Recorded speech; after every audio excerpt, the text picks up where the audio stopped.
आपके लिए लाए हैं एक लग्जरियस रेजिडेंशियल फ्लैट्स का मंसूबा। 3 फेसिंग रोड, 130 फ्लैट्स पर मुश्तमिल। बीआरएस के लीडर अब्दुल्ला सोहेल ने जो है कल असदुद्दीन अवैसी साहब ने जो अपना एक बयान दिया था, एक जलसे से खिताब करते हुए जो है उन्होंने आरएसएस के खिलाफ बहुत कुछ बोला था, जिसको लेकर आज उसका जवाब देते हुए अब्दुल्ला सोहेल ने क्या कहा असदुद्दीन अवैसी के खिलाफ, वो आप सुन सकते हैं। करेंगे कि 10 साल एक लंबा अरसा होता है किसी भी उम्मीदवार के लिए कुछ एक सब्सटेंशियल काम करके दिखाने के लिए। ये और बजाय उसके कि उनके एक दो आजूज और माजूज थे, नाम लेना चाह रहा हूँ, वो गुंडों को इस्तेमाल करते थे। अब खैर आजूज और माजूज तो उस वक्त उनका इलाज हो गया था, वहाँ से गायब है। तीसरी बात यह है कि आज वज़ीर आज़म ने कहा अपने आज शेखपेट में एक इजलास हुआ जहाँ पर हमारे हैदराबाद के बल्कि हिंदुस्तान के हमारे मशहूर कायद ने एक लेटर पढ़ा जिसको रेवंत रेड्डी और उनकी टीम ने तैयार करके दिया था कि जुबली हिल्स में फलां डिवीज़न में फलां काम पेंडिंग, फलां डिवीज़न में फलां काम पेंडिंग, फलां डिवीज़न में फलां काम पेंडिंग। और पीली दरगाह के पास जो जुबली हिल्स में बोराबंडा, अहमदनगर, एरागड्डा, यूसुफगढ़ा, वेंगलराव नगर डिवीज़नों का जो माइनॉरिटीज मुसलमानों का जो सख्त मुतालबा है वो ये है कब्रिस्तान का।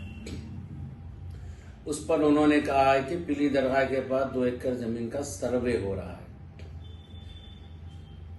तो मैं ये कह दूं कि बाई इलेक्शन आने के पहले से और गोपीनाथ साहब के वक्त में जब वो एमएलए थे, जब भी ये कब्रिस्तान के लिए जो है रहमतनगर का जो कब्रिस्तान है उसके पीछे जो है एक जगह देखी थी, मगर क्योंकि गवर्नमेंट जाने से वो हो नहीं सका।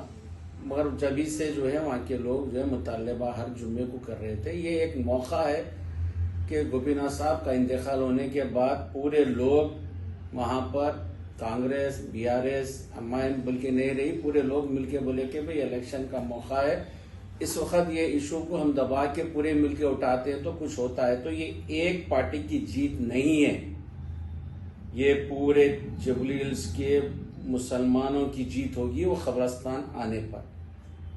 अब रहा सवाल हमारे कायद से, मैं पूछना चाहता हूं कि यूपी में तौकीर रजा साहब जो आई लव मोहम्मद सल्लल्लाहु अलैहि वसल्लम के नारे लगा रहे हैं तो उनका घर को बुलडोजर चलाया जाता है, मगर हमारे कायद उस पर खामोश है। कोरंगल के 3 कब्रिस्तान जहां रेवंत रेड्डी चीफ मिनिस्टर की कॉन्स्टिट्यूंसी है, जहां 3 कब्रिस्तान पुराने कब्रिस्तान को मस्मार किया गया, महबूब सुबानी, शेख अब्दुल कादिर जिलानी का छिल्ले मुबारक को खत्म कर दिया, हटा दिया गया, तोड़ दिया गया, मगर हमारे कायद खामोश।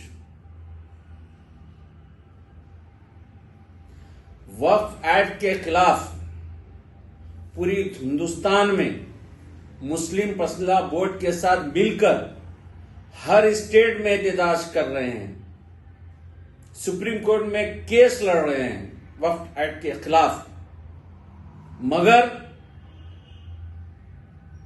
तेलंगाना में वो वक्फ एक्ट पे इंप्लीमेंट करते हैं तेलंगाना सरकार, रेवंत रेड्डी सरकार, मगर हमारे कायद खामोश। क्योंकि अब जुबली इलेक्शन आ गया, रेवंत रेड्डी को मुस्लिम वोटा करीब आने की कोई वजह दिख रही नहीं। रेवंत रेड्डी को लगा कि भाई 22 महीने में मैं कोई मुस्लिम कैबिनेट में नहीं लिया, कोई मुस्लिम को एमएलसी रहने नहीं दिया, किसी माइनॉरिटी को मैं खत का एक बड़े खत का लेवल का कोई एक औहदा नहीं दिया, और ना ही मैं मुस्लिम माइनॉरिटी डिक्लेरेशन के कोई एक वादे को पूरा किया, ना मैं शादी मुबारक में सोना दिया, ना मैं मुसलमानों की मस्जिदों की हिफाजत करा, ना मैं वनवर्ती में जो बच्चियां स्कूल में जुम्मे की नमाज पढ़ने जा रहे थे उनको रोका जा रहा था तो मैं उसकी हिफाजत नहीं करा। मैं अपनी कॉन्स्टिट्यूंसी के मुसलमानों के कब्रिस्तान को मिसमार कर दिया, तो अब उनको एक दोस्त की जरूरत पड़ गई, तो उन्होंने फौरन असदुद्दीन अवैसी साहब की तरफ हाथ बढ़ाया। अब मेरे को पता नहीं हमारे कायद की क्या सोच थी, क्यों उन्होंने हाथ, जबकि आप ही खुद बड़े अवाम के सामने बड़े बड़े जलसों में आपने कहा कि रेवंत रेड्डी आरएसएस का टिल्लू है। मैं आपसे पूछना चाहता हूं, क्या आरएसएस के टिल्लू के दबाव में हैं आप, या फिर आरएसएस के टिल्लू के बड़े भाई मोदी का दबाव आया आपके ऊपर, जो आप उसकी हिफाजत के लिए, उसकी बचाव के लिए जुबली हिल्स में इनडायरेक्टली तरीके से आ रहे, क्योंकि डायरेक्ट नहीं आ सकते, क्योंकि बिहार में आप कांग्रेस के खिलाफ लड़ रहे, बिहार में कांग्रेस अलायंस के खिलाफ लड़ रहे, और आप यहां खुल के नहीं बोल सकते। मैं जुबली हिल्स की आवाम से कहता हूं, यही रेवंत रेड्डी की दोस्ती में एमपी इलेक्शनों में असदुद्दीन ओवैसी साहब ने कहा था कि सिकंदराबाद से मोटे को वोट डालो, चिवड़ला से दुबले को वोट डालो, निजामाबाद से व्हाइट बाले वालों को वोट डालो, मलकाजगिरी से औरत को वोट डालो। 8 कॉन्स्टिट्यूंसियों के नामा लेके कहा था कि यहां पर इनको वोट डालो। मगर आपको बता दूं मैं, ये 8 कॉन्स्टिट्यूंसी में बीजेपी के एमपी जीते। अगर से आप जुबली हिल्स का वोट बांटते हैं तो आप समझ जाइए कि रेवंत रेड्डी का इशारा किस तरफ है। रेवंत रेड्डी असद भाई को इस्तेमाल कर कर कांग्रेस के एमपी ने जिताया, वो बीजेपी के एमपी जिताया। कहीं जुबली हिल्स में आपके वोट बढ़ने से बीजेपी का आदमी ना आ जाए, यह आपको सोचना होगा। आपको हर वो जुल्म जो 22 महीने में आपकी साथ हुआ है, उसका जवाब देने का वक्त आपके पास आया है।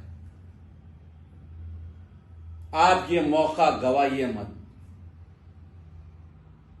आपको वो तमाम लोग जो रेवंत रेड्डी के साथ मिलकर खड़े हैं, उनको बताना होगा कि हम सोई कौम नहीं है, हम जागी हुई कौम है।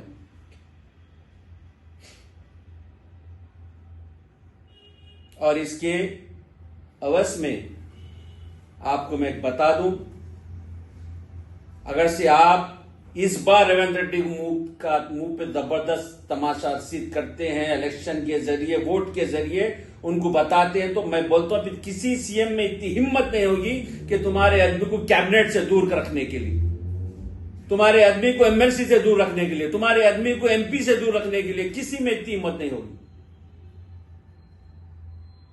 बस ये वक्त आपकी सोचने की, आपके सलाहियतों का है। ये वक्त आपका है और आपको फैसला करना है।